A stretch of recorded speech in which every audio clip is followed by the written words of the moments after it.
Welcome, everybody. Here we are, the Six Rings Canes pregame show, joined by Danny Gillette. What's going on, Danny? How you doing, my man? How we doing, man? Another game day Saturday. Let's go. Oh yeah, excuse me. So, first of all, before we even start, we definitely do want to mention that today is a very special day, right? In the history of the United States, Mm-hmm. as we remember our fallen soldiers, our fallen people, first responders, everybody who was in those towers, who was in the Pentagon, and on all of those flights. We'll never forget. So we definitely want to send our love, our prayers to all those people today as we get things going here on this pregame show. But that's obviously the most important thing of everything Absolutely. today. So, Absolutely. and you're up there in the Northeast Mm-hmm. where a lot of it originated. So, Mm-hmm. I'm sure that it's it runs deep in Mm-hmm. in the souls and the hearts of many of us, and Absolutely. I think that that's what makes us American. That's what makes us the best country in the world, regardless of what's going on. We're still the Absolutely. greatest. So, Absolutely. with that being said, we definitely want to get things going and talk a little bit college football. Um, Looks like some people were having some issues getting on, but hopefully you were able to get on now. If not, I will be posting something in about 2 seconds with the link so you guys can get back on and check us out. So, Canes versus Appalachian State after obviously last week's Mm. loss to Alabama. Um, Listen, this is all about responding, right? I think that this Canes team needs to respond, come out, and do exactly what they should be doing. Against Appalachian State, they're not a pushover. It's a very good Uh-huh. team. Mm-hmm. Very good football program with Chase Bryce now as their starting quarterback. The transfer from Clemson, Cameron Peoples is another very good Yep. running back. They've got some guys on defense on at the linebacker position as well that could make some noise. So we definitely don't want to kind of have a lull, right? And Mm-hmm. look, here's the biggest thing, Danny, and this is what I want to start off with you is if Manny comes out to this game and he doesn't have this team prepared and he doesn't have this team hungry and pissed off and they don't come out not only firing on all cylinders, but with aggressiveness, with this pissed off mentality, and go out there and execute and score points and beat the brakes off of Appalachian State, then I really think that we need to start, kind of questioning Manny Diaz and his coaching abilities, right? Yeah, and look, we had this conversation, it feels like, at the beginning of last year, and then the team was able to kind of turn it around a little bit. Look, like you said, Appalachian State is not a pushover. Usually, or it used to be that your first couple of games were easy cupcake opponents that, would be guaranteed wins. Now, that's not the case. Miami got a nice early test with Alabama, and now they're going to get another test with Appalachian State. I mean, they have a good quarterback, like you mentioned. They have two running backs in particular who rushed for over 100 yards last week in Nate Noel and Cameron Peoples. And so this team is going to be ready to play. And it's up to Miami to make sure that they're ready to play as well. Yeah, excuse me, absolutely, and I think that if they don't come out like that, Appalachian State will put up a couple points on you. All right, they can score, they can play. So I think that once that happens, then the team needs to respond again, and now you're putting the team in another position where now they got to respond to adversity again. And Mm-hmm. listen, as much as they shouldn't have a problem with that. You still kind of wonder if if Manny Diaz has this thing all together and ready to go. So, we'll kind of move on from that and talk a little bit about, I guess we'll start off on the defensive side of the football, right? The defense for everything that happened last weekend didn't play terrible, right? They were actually ranked in the top 5 of quarterback pressures. Yeah. Okay, Yeah. and and that's nice and all, but they face Bryce Young, Right. so Bryce Young is obviously a different animal all altogether. However, it's that's good to see that you can still pressure one of those quarterbacks and get a lot of pressure considering the offensive line that Alabama has and the type of team that they are. So, I want to see more of that. I want to see them getting home this time, causing some more turnovers because, they had that one turnover on the, I believe it was a fumble. However, this team needs to create turnovers for it to be successful, for it to put the offense in great positions to score, but also for the defense to score. Right. Yeah, I think that field position is always key. Although again, it is Appalachian State, so we should be able to score from 90 yards out or from 20 yards out. It doesn't really matter. So, but I do want to see the defense continue to put pressure. But now get home, get some more sacks, create some more turnovers, right? Have a reason to bring out that turnover chain, not when you're down 27-0. So, Right. Yeah. those are important things for me. What do you want to see out of this defense, Danny? More sacks, like you said, because when your defensive line gets going, it makes it a lot easier for the corners to get going as well. I'm looking at the stats here from the Alabama game last week. They had one sack, and look, it's Alabama. They're by far the best team in college football. But like I just said, you're looking for stuff to build off of, and Miami needs to get more pressure on the quarterback today. I would love to see, a little bit more of a pass rushing presence because as much as these games are, a tough first two games, these games are also, tune up for conference play. And I'd love to see Miami kind of hit their stride when conference play begins and because those are the games that really matter. So I'd love to see at least 3 sacks today, and maybe an interception. I was looking at the box score and looking at the highlights from last weekend. Tyreek Stevenson had 9 tackles, Gervin Hall had 8 tackles, Corey Couch had 7 tackles. So this defense can make plays happen, and this defense, can make an impact. I would just love to see, more tackles for a loss, more, a little bit more pressure, more sacks, and to not let Appalachian State get rolling because they need to treat this game like a must-win if they want to be in, prime form for conference play. Yeah, every game from here on out, I think is a must-win. You see, this is the biggest thing to me, right? And I want to go, excuse me, I want to go back to this because you see what. I don't know if you're watching, but you see what Oregon is doing to Ohio State right now. Mario Cristobal had those guys ready to go. They came all the way across the country to play in a 9 o'clock game, right? Essentially, for them, it's a 9 o'clock game because they're on the West Coast. And look what they're doing to an Ohio State team that is on par to be a top 4 playoff team. So that's what I need to see. I need them to go out there, and I know they're not playing Ohio State. I get that. But you should be just as psyched up to play Appalachian State as you are to play Alabama, as you are to play Ohio State. Whoever it is that's on your schedule, man, you got to treat it as if you're going to go out there and you're going to play the best game of your life. So they need to create that pressure. They need to create turnovers. They need to dominate, okay? No matter who it is that they're playing, they need to dominate. Manny Diaz needs to get it together on the defensive side. He needs to, make sure that he makes the proper adjustments before it's too late to make the adjustments. Right. So I think that's the thing is be proactive in making your adjustments. You've got Travaris Robinson, who has defensive coordinator experience. You've got Bob Shoop. You've got all these guys on the defensive side of the ball. Jess Simpson. Lean on them to make these decisions, to make these adjustments.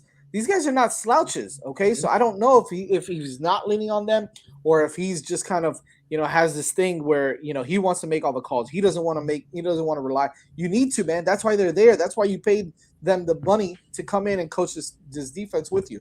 So I need to see that from them on the defensive side of the ball. And it's interesting to me because a lot of the college coaches I've been around, and I won't name names, but they tend to lean on their assistants a lot more than they do any of the legwork. And, It's smart because you have so many things you need to manage on game day as a head coach that's why you have your assistants to talk to the defensive linemen, to talk to the corners, to get all of those little things that you may be overlooking during the course of the game. These assistants are extremely beneficial and they can point out things that you may not see because everything's moving 100 miles an hour. Right. So I totally agree with you, Jazz. Lean on the guys that you have on your sideline because they can definitely help you out if you utilize them the right way. Otherwise, what are they there for? Yeah, I mean, look, at the end of the day, you know, that's why they're there. Yeah, Exactly. So I think that, what's important here is that they do continue to work together. And I get it. This is the first time that a lot of them are working yeah, together, but Jess Simpson's been here before. So he understands Manny and that defense as well. And I think that that's also important on the offensive side of the ball. hmm Okay. Rhett Lashley and you know what? He mentioned something in this past week in his conferences about how they weren't conservative. They weren't playing conservative. It's just they weren't executing. And I believe that. I actually yeah, honestly believe that.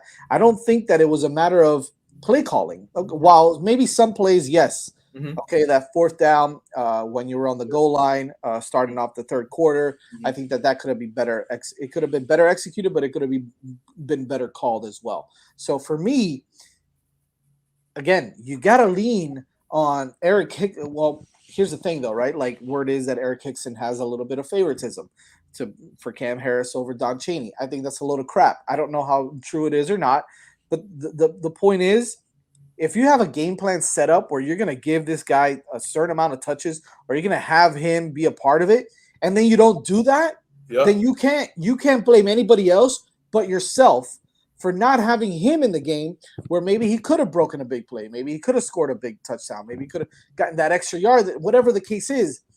Execute on your game plan, okay? Yep.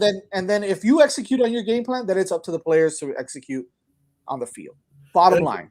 And it's also a case of rhythm too. If you don't use your running back or whatever position you have the whole game, and then you expect them to come firing on all cylinders after basically being cold and doing nothing for the first, half or three quarters or whatever it is, you can't expect them to do that. You need to allow them to get into a rhythm, to get comfortable. And it sounds like, oh, it's so corny, they need to get to a rhythm, blah, blah, blah. But it's true, because you can't just put in a running back or a wide receiver or whoever Right. without letting them get into a little bit of a rhythm. So if I, was on the sideline today, I would say to use the running backs early and often. This is something that we talked about last year too, but allow your players to get into a rhythm and stick to your game plan. Don't try to be too cute and, see what Appalachian State does and try to see if you can counter that. I think that we don't need to reinvent the wheel either. No. If we're doing something that's working, if De'Aaron King is finding guys open hmm all throughout the field, forget about it. Just keep going. hmm Keep going until they make an adjustment. If they don't make an adjustment, then why are you going to change anything that you're doing, right? And so they've been notorious for doing that sometimes, where they kind of take the foot off the gas, or they try to do something different because something's working so well. No, man, I think they need to just go, go, go, go, push down the field, push and push and push. Whether it's running the ball, whether it's throwing the ball. And look, we saw the wide receivers actually did a pretty good job last week. Okay, for what they were able to do. Keyshawn Smith had a good game. Mike Harley got out, was out in the second half, but he made a really nice catch down the middle of the field early on. But I think the biggest thing on offense, Danny, is you have to get Will Mallory involved. He needs to be a focal point of this offense, because I just don't understand how you can't have him as your focal point, where he's a mismatch every single time he gets on the field, whether it's against a linebacker, whether it's a cornerback, whether it's one of these ends that kind of like to drop back and cover. I don't care what it is. Will Mallory is a mismatch on the field every single time. Get him the ball, De'Aaron King. Get him the ball, Rhett Yep. Lashley. Draw up plays that are specific to your tight ends, whether it's him or whether it's Elijah Arroyo, because that's another big dude that's a mismatch when he's on the field. You got to do that. You have to. And the tight end is a quarterback security blanket. If nothing else, that's a throw for a quarterback where they don't have to throw the outside. They don't have to worry about a corner. They can throw to a tight end and allow them to do the rest of the work. They are big enough guys to where they can bulldoze over defenders and make plays happen without the quarterback having to make the tricky throw. So I agree with you. They need to utilize the tight end Mallory a little bit more today, and because I would love to see him get into a rhythm as well, especially as they look to kind of replace the production with Brevin Jordan no longer in the picture. Yeah, absolutely, absolutely. You know, we really don't need to dive into special teams and all that. Mm.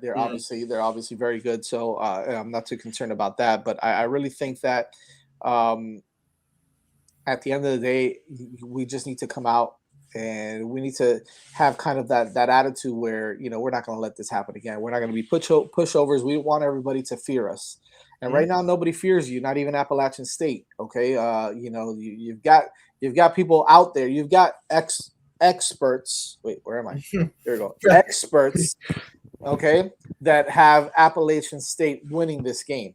Okay, it's unbelievable. It's ridiculous. And Vish posted something on Twitter. If you guys, anybody who's listening in, go check out Vish's Twitter handle. It's God, I can't even VR VPMR VRM whatever. It's Vishnu. Just type in Vishnu. Yeah, VISHNU, and you'll be able to find his Twitter handle. And we'll get his Twitter handle for you here in just a second. However, check out what he said. There was a commentator or someone on Twitter who I guess thought he was an expert talk about how Appalachian State's big time wide receiver was going to be able to come in, and he's going to have to be able to dominate against our star cornerback DJ Ivy.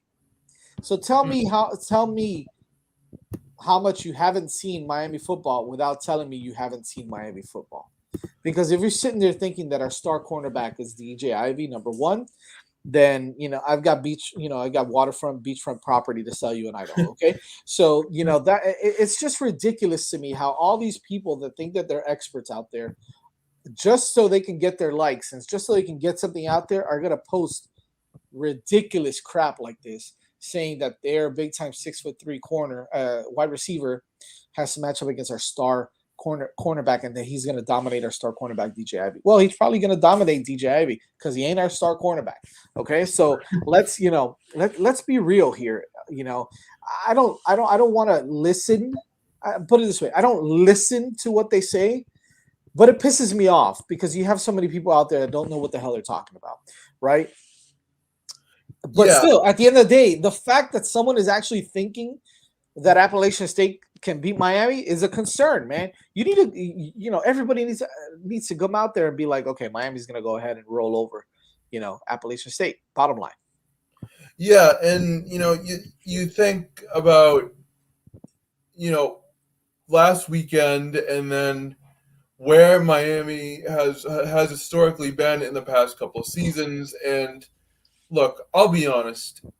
At a certain network, which I won't name, just because I'm a nice guy, it's it's the SEC, Alabama, and nothing else. So if you don't follow Miami at that certain network, then you have no idea what you're talking about. But Miami also, they need to start winning the games that they should win, and I'd love to see a match win against a quality opponent, because you just pointed out right there seems to be, and I hate to go off on a rant, so I won't, but no national respect for Miami. And if we can beat, teams like Appalachian State and then do well, in conference play, maybe it can happen. But right now, we haven't done enough to earn respect nationally.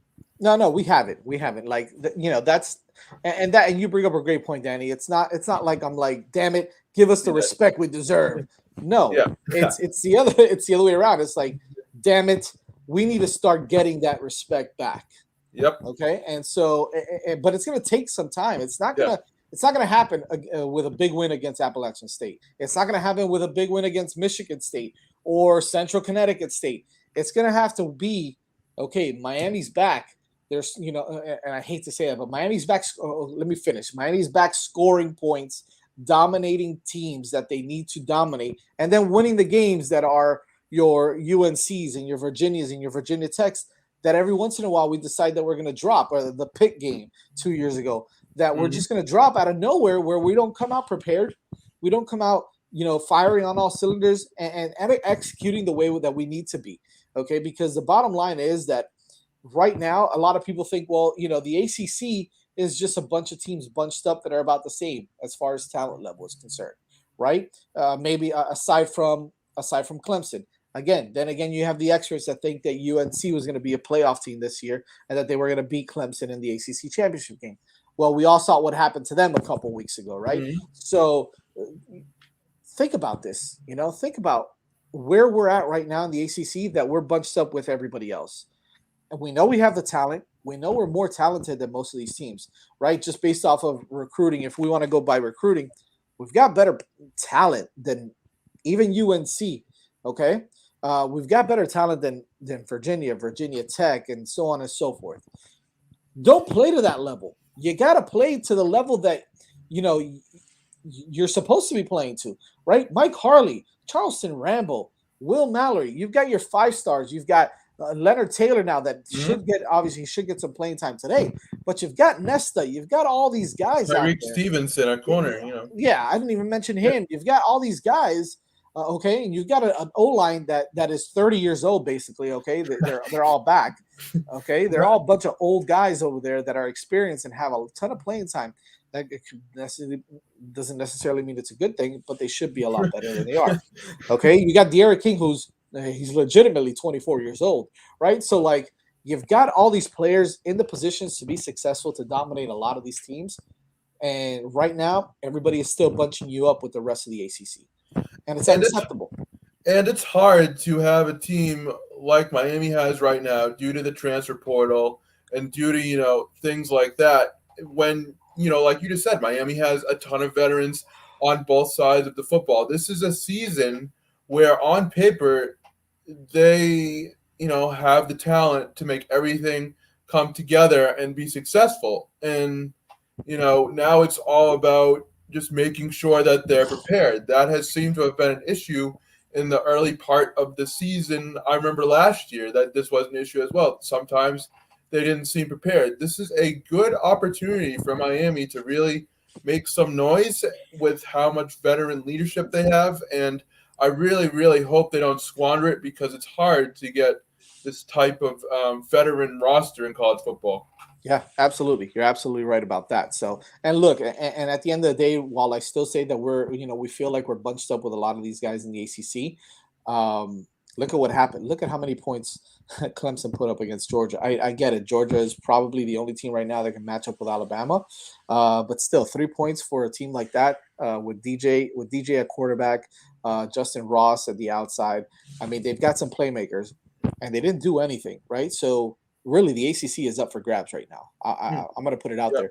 Right now, the ACC is up for grabs, and now is a perfect opportunity for Miami to grab it by the neck. Okay, and I know that we're not in ACC play just yet, but we got to.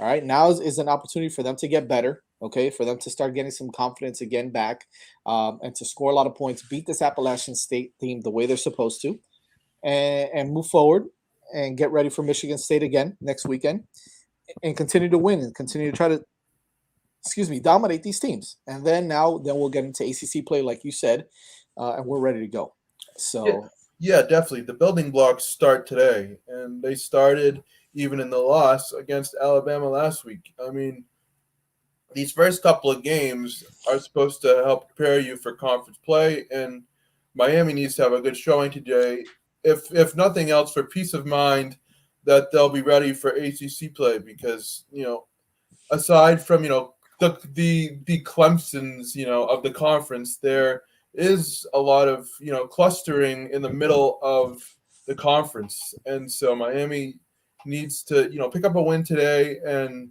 give us. I don't want to say they owe fans anything, but they need to give the fans something that they can feel comfortable with as conference play begins in a couple weeks. we're gonna go into who our, I guess we can say, our star player, our player to watch is gonna be. Okay, and I actually want to start this one off because I don't want you to steal my thunder on this one. Fair enough. Fair enough. Because I think that you might have the same answer. So my player to watch is very simply De'Aaron King. Okay, and I'll tell you why. Because I think a lot of people are still talking about his knee, and that he still may not be 100%. And he wasn't in Alabama, and why they put him out there. And even Jock said that he thought that Jay Garcia might have a better shot of beating Alabama than De'Aaron King. I don't know if I agree with that, but whatever the case is, there's still people talking about that.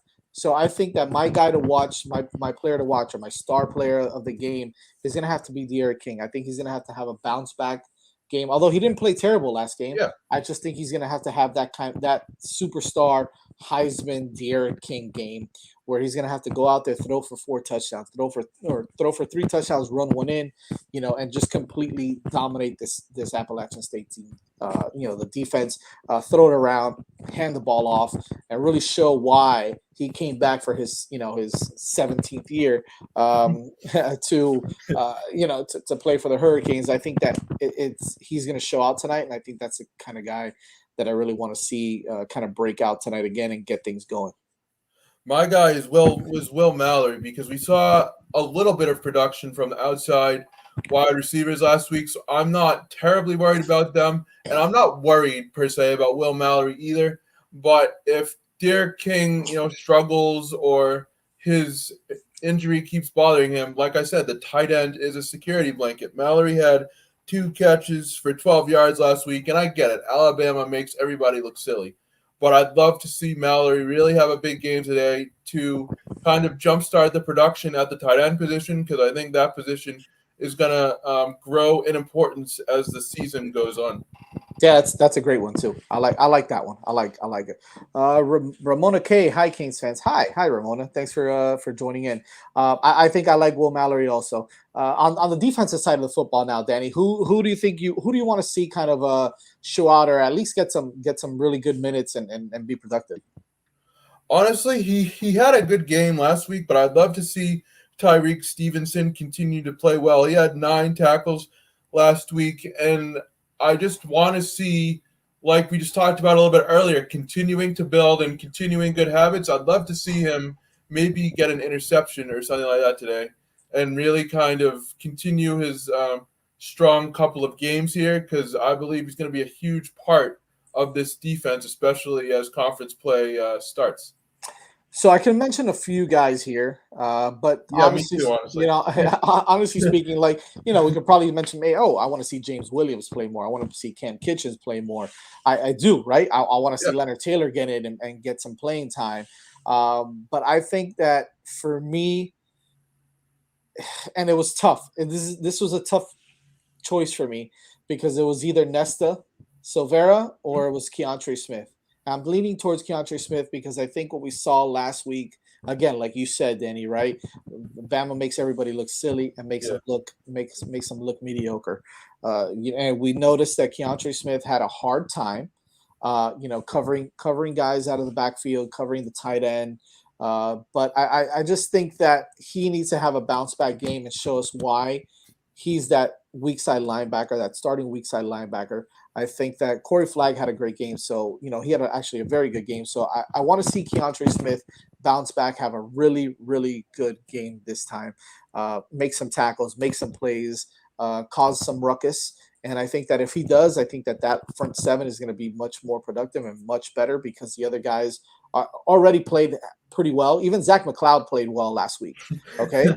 Right? Yeah. Everybody didn't think he was going to play well. And I kind of said, I kept saying it. I'm going to watch Zach McLeod. He's going to be able to get pressure. He did get pressure on the quarterback. We saw him got held. You saw him when he got held on that play, on that 98-yard touchdown that maybe wouldn't have been there if they wouldn't have had the holding, or if they would have called it back. So I like him. There were some questionable calls last weekend, I will say. Oh, yeah. Well, okay, let's not even start not with that. Right? Not that that's an excuse, but I will say there were some questionable calls last weekend. Yeah. Oh, yeah. So definitely, Keontre Smith is the guy for me, and we'll see. We'll see. I think that this is looking to be a good game. It's going to be 7:00, at Hard Rock. I'll be there. I'll be out there, and hopefully the atmosphere is fun and the team comes out ready to play.